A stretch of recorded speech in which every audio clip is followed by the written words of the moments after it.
Selamat pagi teman-teman semua, selamat datang di Fokus Group Discussion 4, evaluasi proyek. Nah, pada diskusi pagi ini, kita akan membahas tentang Business Theories of NRI Public-Private Partnership Projects. Yang pertama, mungkin saya akan menjelaskan terkait sifat dari proyek NRI PPP.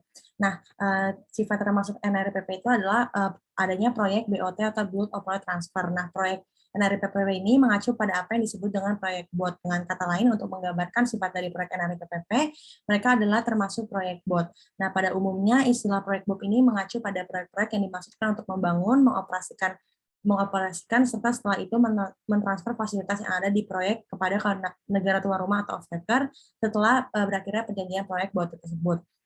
Nah, selanjutnya saya akan menjelaskan terkait perbedaan antara proyek Build Lease Transfer atau BLT dan BOT. Nah, selain proyek BOT yang cocok untuk proyek pembiayaan, juga ada namanya proyek BLT. Nah, proyek BLT ini adalah istilah teknis lain yang digunakan dalam proyek Public Private Partnership atau PPP itu sendiri. Nah, proyek ini tuh mengacu pada proyek yang tujuannya untuk menyelesaikan, menyewakan proyek kepada negara tuan rumah atau entitas administratif lainnya yang merupakan otoritas pemerintah pemberi kontak dari perjanjian konsensi, serta mentransfer fasilitas yang terdiri dari proyek ke negara tuan rumah, subjek atau entitas administratif lainnya. Nah, dengan istilah ringkasnya itu, perbedaan antara BLT dan BOT itu pengoperasian proyek dilaksanakan oleh perusahaan proyek, sedangkan BLT ini pengoperasian proyeknya dilaksanakan oleh negara tuan rumah. Nah, selanjutnya ada terkait hubungan antara BOT dan PFI atau Private Finance Initiative. Nah, seperti yang tadi saya jelaskan, bahwa BOT ini kan menunjukkan jenis pekerjaan atau tindakan dilaksanakan oleh perusahaan proyek. Sementara itu, PFI dan PPP ini biasanya mengacu pada jenis proyek yang melibatkan kontrak dengan badan usaha swasta dari layanan atau pekerjaan telah disediakan atau dilakukan hingga saat ini oleh entitas publik yang dibuktikan dengan keterlibatan negara tuan rumah atau off-taker. Nah, selanjutnya ada sumber kekayaan dalam proyek NRI PPP. Nah, sumber kekayaan ini terbagi dari dua prinsip umum, yaitu berkaitan dengan resiko tertentu, yaitu pihak yang paling mengetahui dan berada dalam posisi terbaik untuk mengendalikannya dapat mengambil resiko spesifik dengan biaya yang terendah. Yang kedua, dikarenakan mekanisme persaingan dikaitkan dengan mekanisme persaingan, badan usaha swasta ini dapat memberikan pelayanan lebih efisien, lebih murah daripada rekan badan publik mereka. Nah, selanjutnya ada terkait dengan indikator mengukur manfaat bagi negara tuan rumah atau off-taker, yang mana hal ini berkaitan dengan value for money atau FMM. Nah, pada hakikatnya biaya yang digunakan dalam PPP ini lebih rendah dibandingkan dalam pelaksanaan proyek pekerjaan umum konvensional. Hal tersebut dikarenakan adanya keberadaan kekayaan. FMM sendiri ini merupakan nilai saat ini dari total beban keuangan selama periode proyek ketika proyek dilaksanakan sebagai pekerjaan umum, dan nilai sekarang dari total beban keuangan selama periode proyek ketika proyek dilaksanakan oleh PPP. Namun terdapat kebijakan yang substansial terkait dengan pengukuran FMM yang akibatnya dalam situasi di mana pelaksanaan PPP ini telah ditentukan terdapat resiko bahwa keputusan pelaksanaan akan dibuat secara sewenang-wenang. Mungkin itu materi yang dapat saya share, mungkin bisa dilanjutkan jika ada yang ingin share materi. Baik, mungkin selanjutnya saya akan share materi mengenai esensi proyek dari NRI PPP. Yang pertama yaitu alasan SPC digunakan dalam proyek NRI PPP. Poin pertama yaitu apakah perusahaan proyek ini digunakan karena banyak sponsor mungkin terlibat. Jadi terdapat beberapa sponsor yang terlibat dalam proyek NRI PPP untuk melaksanakan proyek di bawah perjanjian konsesi atau perjanjian usaha patungan yang dibuat di antara semua sponsor dan usaha patungan perusahaan yang baru dibentuk untuk mengimplementasikan proyek tersebut. Hal itu dianggap sebagai alasan untuk menjadikan perusahaan proyek sebagai pihak yang mengadakan kontrak.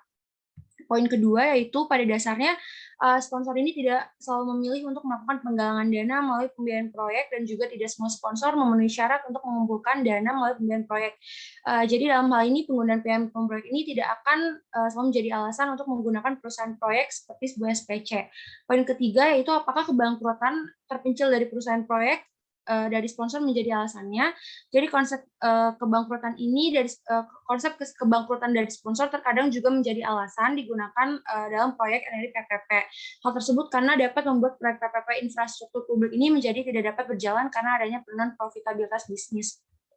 Poin keempat yaitu apakah pemantauan proyek NRI PPP menjadi alasan penggunaan dari sebuah perusahaan proyek. Jadi penggunaan perusahaan proyek yang merupakan badan hukum terpisah dari sponsor terkadang juga dianggap perlu untuk dilakukan. Tapi jika pemantauan menyangkut pada aspek teknis proyek, mungkin belum tentu diperlakukan dalam memilih perusahaan proyek. Nah, selanjutnya ada pembahasan mengenai karakteristik dari proyek NRI PPP. Yang pertama yaitu operasi menjadi bagian penting dari proyek NRI PPP.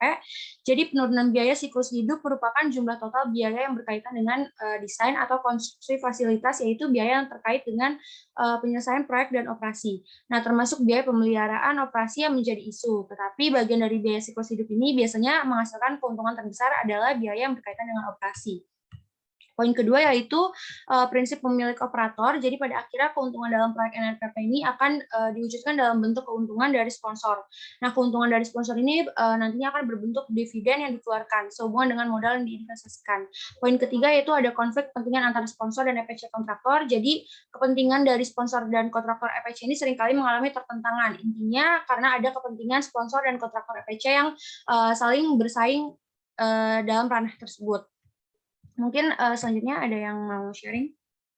Oke, baik. Terima kasih, Putri. Selanjutnya saya akan menjelaskan mengenai jenis-jenis proyek NRI PPP. Di mana proyek NRI PPP secara luas dapat diklasifikasikan ke dalam dua jenis proyek yang besar dan besar dikaitkan dengan seberapa besar keberanian perusahaan proyek dalam mengambil risiko permintaan pasar. Kedua, jenis proyek NRI PPP tersebut yaitu market risk taking type dan juga availability fee payment type. Untuk jenis yang pertama yaitu jenis pengambilan risiko pasar atau yang disebut juga sebagai market risk taking type, di mana jenis pengambilan risiko pasar menggambarkan sebuah proyek di mana sebuah perusahaan menyajikan atau menawarkan barang atau jasa dan mendapat pertimbangan dari para pihak yang memperoleh barang atau jasa tersebut. Yang kedua, jenis pembayaran biaya ketersediaan proyek dari PPP, di mana jenis availability fee payment ini dapat digambarkan sebagai sebuah proyek yang mana tingkat pencapaian dan penjagaan pada keadaan tertentu ditetapkan di bawah kondisi sebelumnya. Jenis ini mewajibkan off-taker untuk melakukan pembayaran penuh kepada perusahaan proyek dan pada saat tidak tercapai dan terpengaruh sebuah keadaan, pembayaran kepada perusahaan dapat dikurangi sesuai dengan proporsi potongan yang ada.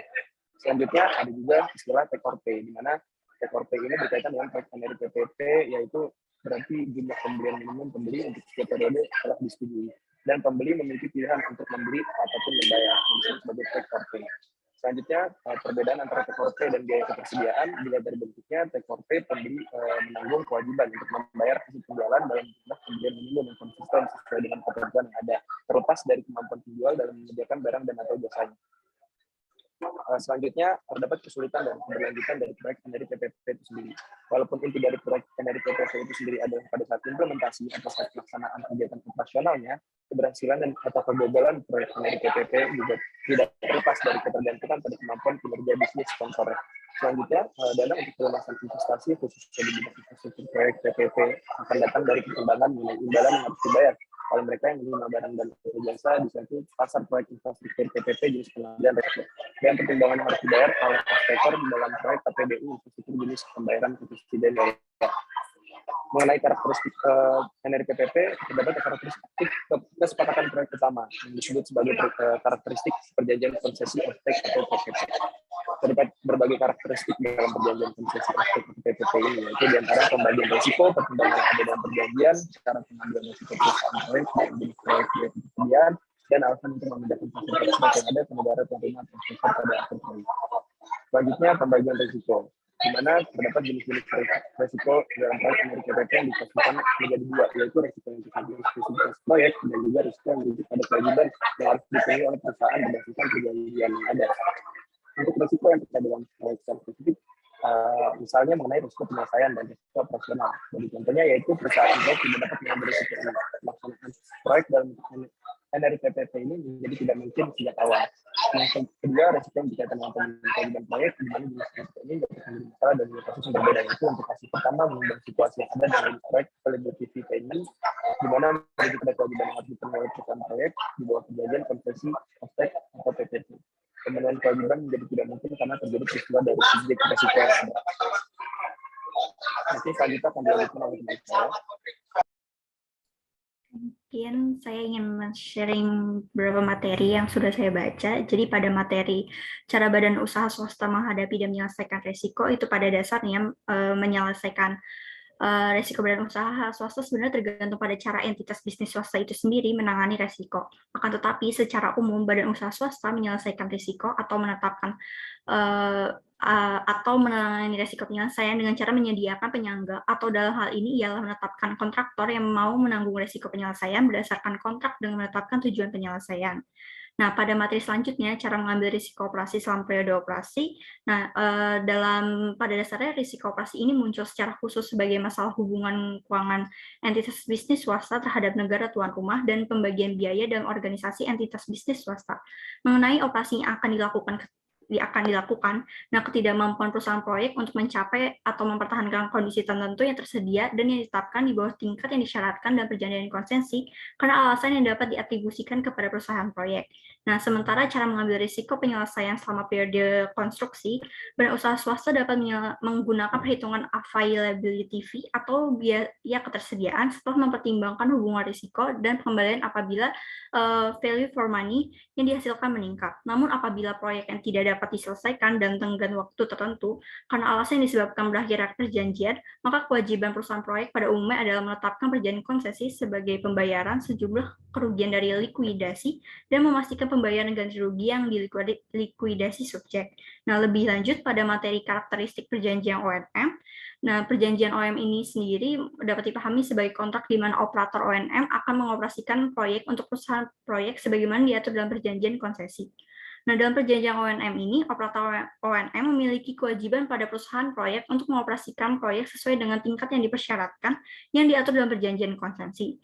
Nah, sedangkan karakteristik dari kontrak engineering procurement construction atau EPC ini dapat dilihat dari kontraktor EPC yang memiliki kewajiban kepada perusahaan proyek untuk menyelesaikan proyek sesuai dengan tingkat yang dipersyaratkan dan diatur dalam perjanjian konsesi, serta pada hakikatnya kontrak EPC ini adalah kontrak di mana kontraktor EPC bertanggung jawab penuh atas penyelesaian operasional.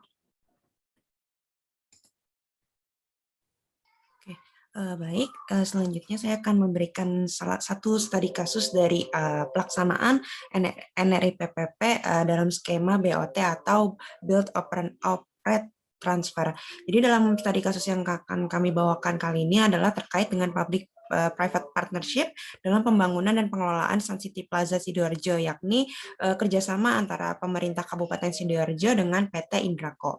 Jadi kerjasama proyek ini itu dilakukan oleh pemerintah Kabupaten Sidoarjo dengan PT Indrako sebagai pihak swasta untuk membangun Sun City Plaza di Sidoarjo.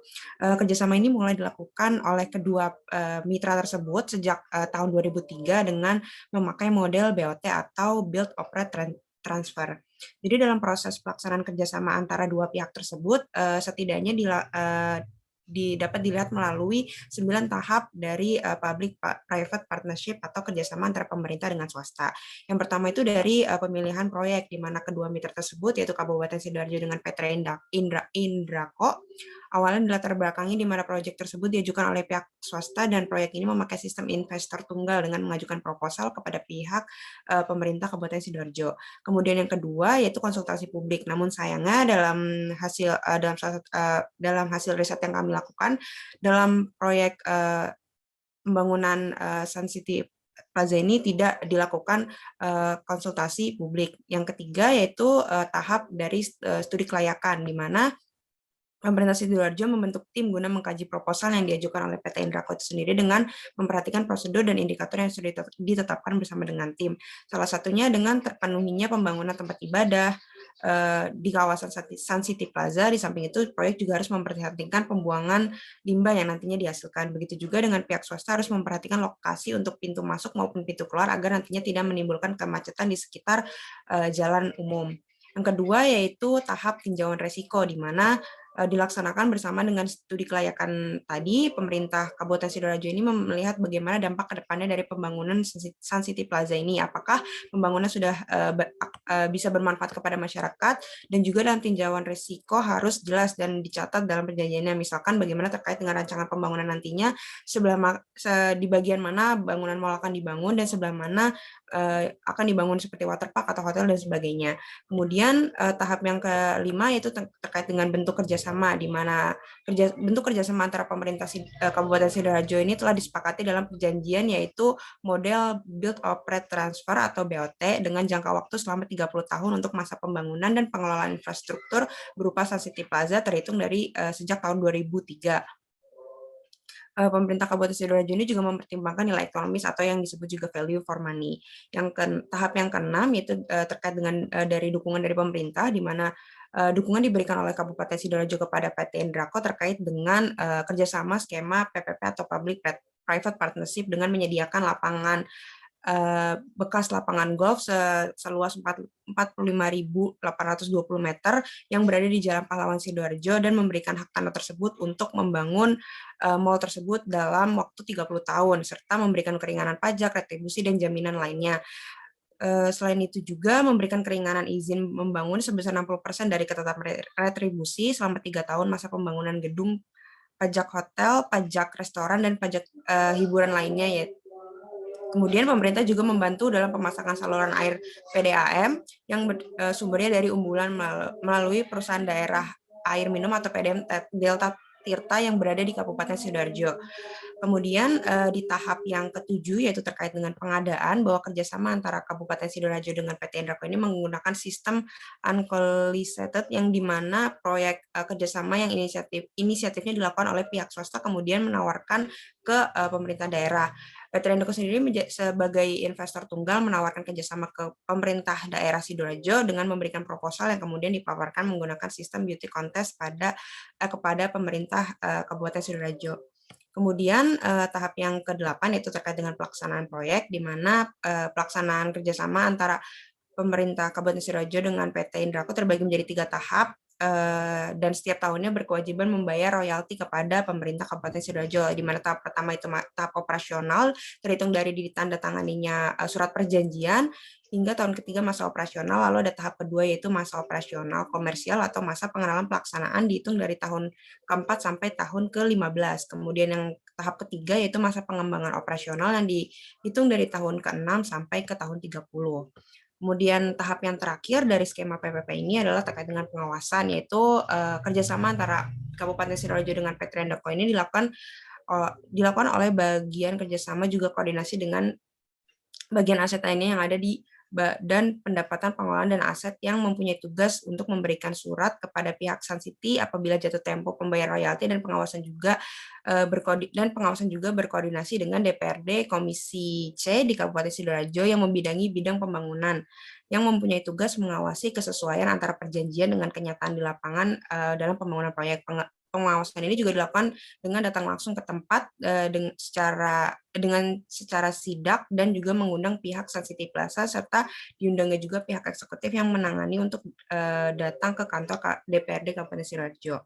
Kemudian dari adanya kerjasama antara pemerintah Kabupaten Sidoarjo dan PT Indrako dalam pembangunan Sun City Plaza ini, ada beberapa manfaat yang didapatkan, yaitu manfaat dari sektor swasta, yaitu mendapatkan profit yang sebesar-besarnya dari kerjasama antara kedua mitra tersebut.